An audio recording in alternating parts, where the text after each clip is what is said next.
Allô guys, bienvenue chez Ladoa. Actuellement ici on parle d'une histoire d'amitié qui termine mal.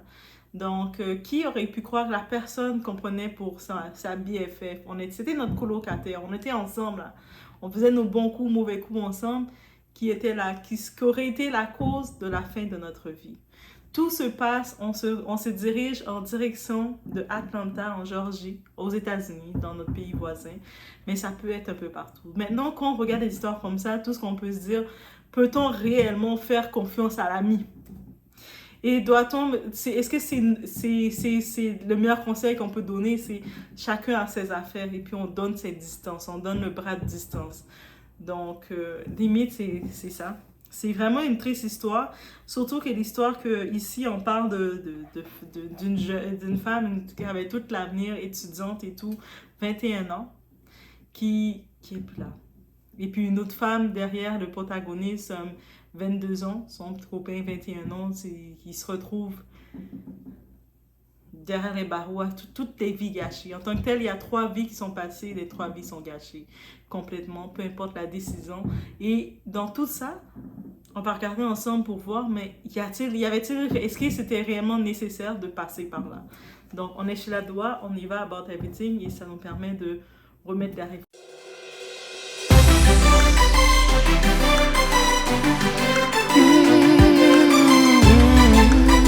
Vous avez peut-être entendu parler d'elle. Elle s'appelle Alexi Crawford. Crayford, oui. Elle a 21 ans. Donc, les événements ont eu lieu et elle était étudiante aussi. Donc, on va juste garder un petit prototype sur elle. Elle était étudiante, 21 ans. Elle étudie à Clark Atlanta University. Elle avait pu trouver un petit appartement dans les appartements des étudiants parce que c'est proche des campus.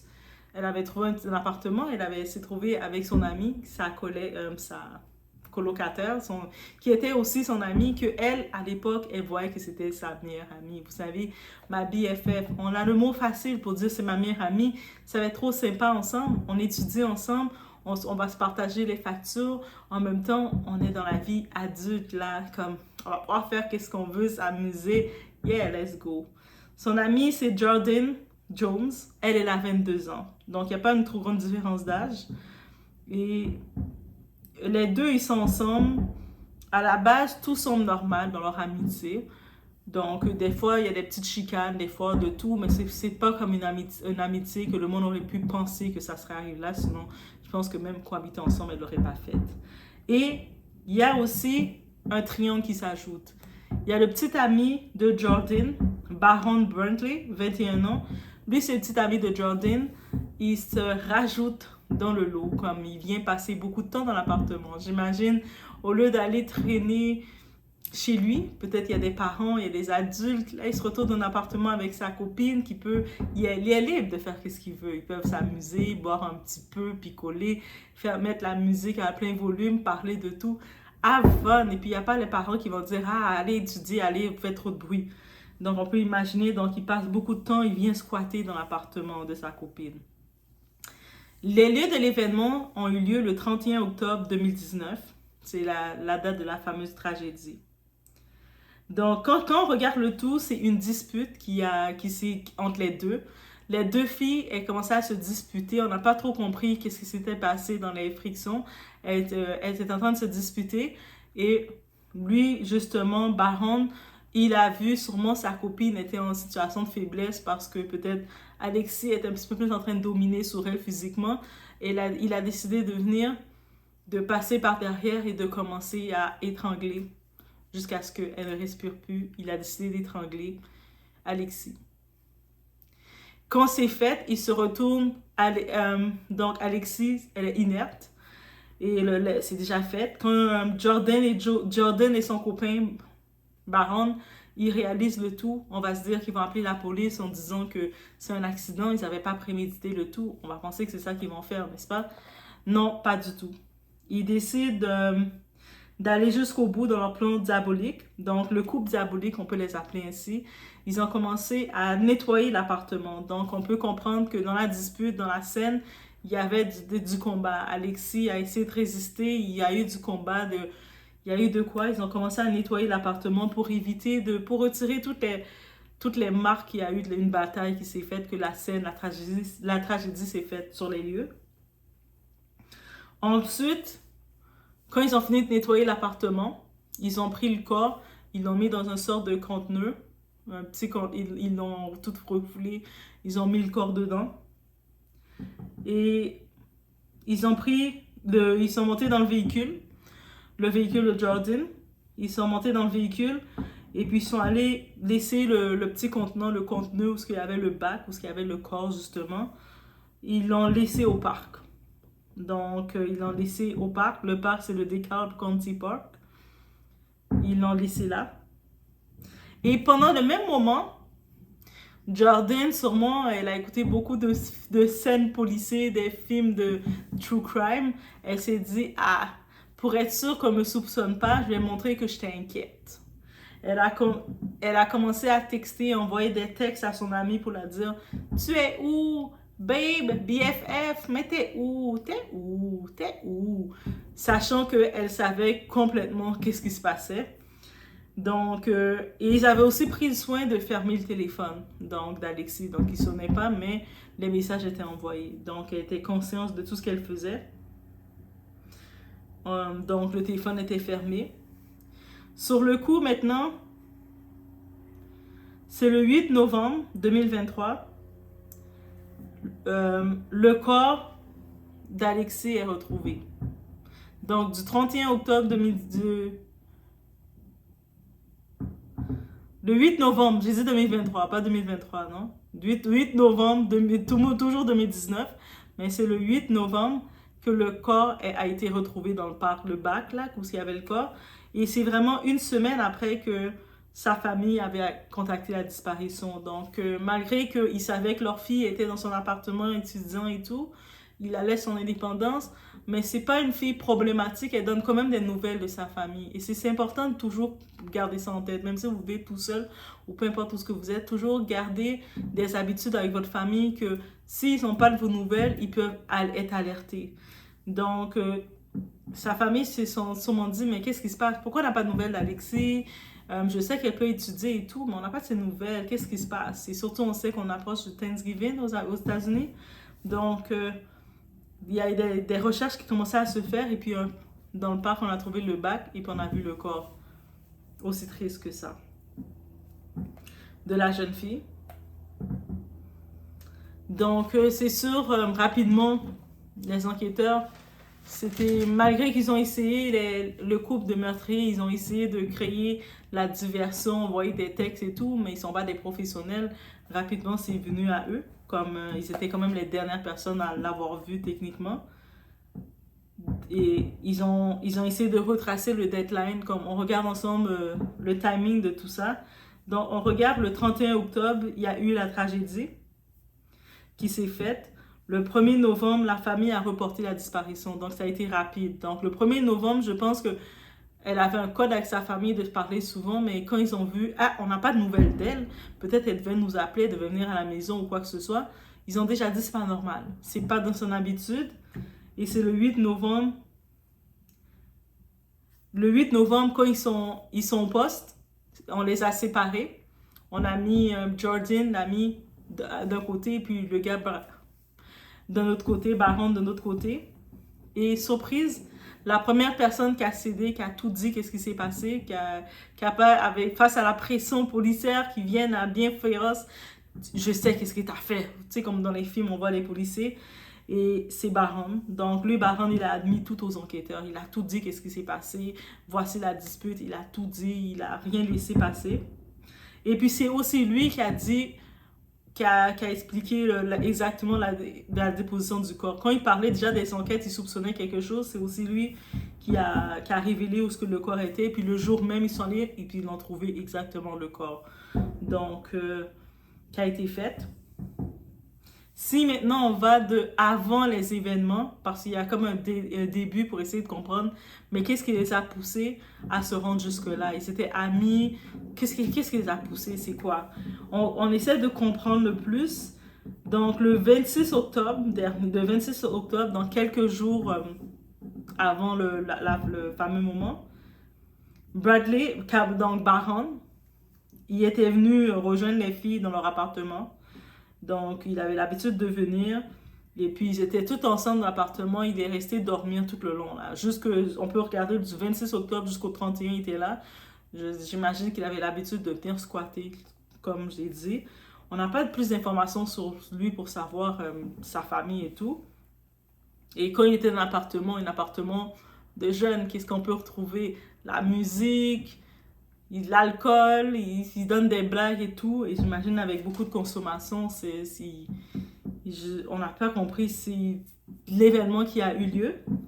Donc, dans la nuit du 30 octobre, Alexis, elle n'a pas son permis, elle ne conduit pas, mais dans la nuit du 30 octobre, elle a demandé à son amie Jordan pour l'accompagner, pour qu'elle puisse aller acheter de l'alcool parce qu'il n'en restait plus. Donc, ils sont fait depuis le 26 à boire, il n'en restait plus. Elle a dit, accompagne-moi au magasin, au liquor store, pour que je puisse en acheter encore. Et puis, son ami l'a accompagnée. Et de retour dans l'appartement, on ne sait pas qu'est-ce qui s'est passé dans le trajet. Est-ce qu'ils se sont dit des choses? Est-ce que peut-être des fois, entre amis, on peut se dire des choses, se parler cru, et peut-être une rancune en tant que telle qu'il y avait eu, mais quand ils rentrent dans l'appartement, la bataille a commencé. Là. C'est allé très facilement, ça allait au coup très rapidement, ils commençaient à se battre très rapidement. Et lui, Bahon, quand elles sont allées chercher les choses, Bahon était resté dans l'appartement, comme assis, en train de chiller, s'amuser. Quand il arrive, il les voit revenir, mais la bataille a commencé, lui a dit, dès qu'elles sont rentrées. Donc, il n'y a pas d'explication pour dire qu'est-ce qui a poussé la bataille, qu'est-ce qu'elles se battent d'un coup. Et que ce soit violent, parce que c'est pas une bataille qui se chicane comme des amis, on peut chicaner, puis chacun est de son côté, c'était physique. Donc, et lui, c'est là qu'il est venu intervenir. Et là, c'est sûr, maintenant, les coupables, la famille essaie maintenant c'est qui les coupables. Donc, lors du procès, quand on regarde qui est en cours, en attente, il y a par contre Baron Bentley, il a fait une demande de libération sous caution. Donc, il a regardé le tout. J'imagine aussi c'est un peu lui qui a plus coopéré, mais il a demandé d'avoir une libération sous caution et ça risque de lui être attribué. Donc, il risque de pouvoir être libéré, être au moins de chez lui, donc ne pas être en prison. Et puis aussi, juste savoir, les deux, ils ont plaidé non coupable sur les chefs qui ont été mis contre eux. Malgré toutes les évidences, on sait que c'est eux autres qui l'ont fait, qui ont créé le tout. Ils ont plaidé non coupable. Tu sais, ils auraient pu plaider non coupable d'un côté s'ils auraient dit c'est un accident. Et puis, ils auraient appelé les urgences pour dire on était en train de se chicaner, mais malheureusement, elle est tombée ou quelque chose. Mais le fait qu'ils ont pris le corps, ils ont déplacé le corps, ils ont essayé d'envoyer des textes. Et par contre, ça revient plus à Jordan parce que c'est elle qui a envoyé les textes et tout. Donc, vous êtes coupable parce que vous êtes conscient d'avoir entraîné la mort. Et puis, vous avez essayé de dissimuler le corps et vous avez essayé de changer les preuves. Donc, vous êtes coupable. Donc, c'est sûr pour la libération de Bahon, en ayant plus collaboré, il risque peut-être d'avoir sa condition, son conditionnel. C'est sûr, les familles de chacun d'eux, ils essaient de sauver leur enfant malgré tout. La famille d'Alexis, elle est dans la perte, dans l'incompréhension, dans le désespoir de savoir que un des coupables, il va être bientôt en liberté. Et le plus triste dans tout ça, il n'y a pas réellement de regret, surtout de sa soi-disant meilleure amie qui était sa colocataire. Elle n'a pas de regret. Elle se dit non coupable. C'est-à-dire, quand on se dit non coupable, tu n'as pas de regret d'avoir enlevé la vie de ta soi-disant amie. Tu assumes que tu n'as pas de regret. Peut-être que dans quelques années, elle va sentir qu'elle a des regrets d'avoir enlevé la vie de quelqu'un, mais elle n'a pas de regret. On n'a pas dit qu'elle a montré quoi que ce soit comme regret.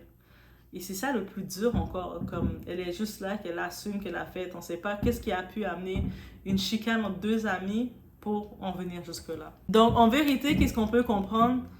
De faire attention, tu sais, de faire attention avec qui qu'on appelle ami. Des fois, on va penser que la personne est notre amie, peut-être la personne est avec nous parce qu'elle nous utilise, elle a besoin de s'approcher de nous pour quelque chose, mais en vérité, la personne n'est pas réellement notre amie. Des fois, on va laisser trop de gens s'approcher de nous ou on va être trop à l'aise avec des gens, peut-être des commentaires qui se sont dit, peut-être quoi que ce soit, et toi tu te dis, ah mais c'est rien, c'est juste mon ami, j'ai dit un commentaire, mais tu sais pas à quel point que cette personne est réellement ton ami, et le commentaire, tu l'as dit, l'a dérangé tellement qu'elle était prête à t'éliminer. Et c'est la réelle réalité. Et quand on est conscient de ça, même pour parler, dire quelque chose à quelqu'un, on se met sur nos gardes parce que, hey, on ne sait pas à quel point que la personne te déteste. Là. Toi, tu peux penser que, ah, j'ai juste dit un petit commentaire comme ça et puis c'est passe à autre chose, mais la personne, elle a la haine. Là. Tu viens de la bloquer complètement. Donc, on doit vraiment être vigilant face à tout ça, à ce genre de personnes, parce que c'est chaud. C'est réellement une situation complexe. Donc, le genre de relation qu'on on peut pas se fier, on peut réellement pas se fier à ce genre de, comment dirais-je, c'est sûr que on veut faire confiance aux gens, on veut avoir des amis, on veut être ouvert avec les gens, mais on sait pas à quel sens l'autre personne est notre ami. Et puis, qu'est-ce qui s'est passé que, est-ce qu'ils se sont retrouvés, parce que depuis le 26, Baron était dans la maison avec eux, il y avait de l'alcool, il y avait peut-être des mots qui se sont dit, peut-être que son amie Jordan, elle a senti que son gars était trop proche, il regardait d'une façon sa copine, ça l'a énervé, puis ils se sont énervés, ils se sont dit des mots. Il y a plein de choses qui peuvent venir, parce que moi je dis toujours, je le dis, la solidarité féminine, elle est effacée dès qu'il y a un homme au milieu. Et puis, peu importe ce que vous allez dire, même si vous allez dire, ah, mais moi je suis à l'aise, c'est le gars de ma copine, c'est correct. Toi, pour toi, tu peux penser que c'est correct, mais ta copine peut te regarder et avoir la haine pour toi. Peut-être qu'elle va regarder, de temps en temps, elle regarde son copain, elle voit que son copain, c'est toi qui regarde. Toi, tu n'as même pas remarqué. Et ça, elle va revenir avec cette haine-là assez qu'elle est prête à t'éliminer. C'est-à-dire que des fois, quand on sait ça, on peut plus se fier, on ne sait pas à quel point quelqu'un peut te détester. Quelqu'un peut avoir dans son cœur une haine pour toi. Toi, tu penses que c'est ton ami, la personne, ton pire ennemi, c'est la personne qui fait semblant d'être ton ami. Au moins, quand tu as quelqu'un qui te dit « je t'aime pas », tu sais que tu es tranquille dans ton coin, tu n'as pas à calculer. Mais quand quelqu'un prétend être ton ami, est proche de toi, vous vivez ensemble, vous blaguez ensemble, elle invite son gars, tu n'as pas de problème, tu peux venir, tu es à l'aise, vous êtes à l'aise l'une avec l'autre. Et puis derrière, c'est ça qui arrive, c'est cette personne-là qui, elle et son gars, ils ne se gênent pas de se mettre à deux pour t'éliminer. Et là, la famille reste dans le deuil, la famille reste dans qu'est-ce qu'on a manqué, qu'est-ce qui s'est passé, on ne sait pas. C'est tout ce qu'on peut se dire, méfiez-vous. Puis il y a beaucoup de cas comme ça, de trahison, on pensait que c'était notre amie. On se rend compte qu'elle n'a jamais été notre amie. Parce que quelqu'un qui te fait ça ne peut pas être ton ami. Elle n'a jamais été ton ami. Même si ça aurait été un accident, les deux étaient hype, étaient en train de se chicaner physiquement, ils se battaient. Quand le corps était là, ils auraient appelé. Elles auraient appelé la police, dire oh, il s'est passé un accident, elle est tombée ou quoi que ce soit. Mais le premier réflexe a été de retirer le corps, de nettoyer. Ils ont pris le temps de nettoyer l'appartement. Donc, ça veut dire que c'était prémédité de l'éliminer. Et c'est ça le plus triste. Et là, leurs vies sont gâchées à tout. Donc, que ce soit avec le casier judiciaire, que ce soit avec la prison, que ce soit avec ta conscience. Comment ta vie n'est pas gâchée quand tu sais que tu as enlevé la vie de quelqu'un d'autre? C'est sûr que tu n'aurais pu jamais, même si tu es libéré, tu es libre, mais comment tu peux être libre en sachant qu'est-ce que tu as fait? Il n'y a aucune liberté. En plus, 2 contre 1. 2 filles sont en train de se battre. Le type, il a trouvé, même s'il veut défendre sa copine, pour défendre sa copine, c'est de venir attaquer l'autre femme jusqu'à l'enlever sa vie comme ça. La prendre et l'étrangler d'une façon, enlever sa vie. C'est-à-dire que quand on regarde ça, on se dit, mais waouh! L'amitié, c'est quelque chose. Hein. L'amitié, c'est quelque chose. Donc, faites attention à vous. Ayez du discernement, ayez de la vigilance. Et des fois, quand vous voyez des histoires de 2 personnes sont là, évitez trop de vous présenter. Même si on va dire, ah, mais là, pourquoi tu t'isoles, tout ça, mieux vaut t'isoler. Mieux vaut t'isoler. Avec la façon dont l'état des gens, comment ils sont, mieux vaut rester loin, là. En tout cas, ah, je vous laisse. Parce que c'est chaud. Donc, faites attention à vous encore une fois. On se voit au prochain vidéo.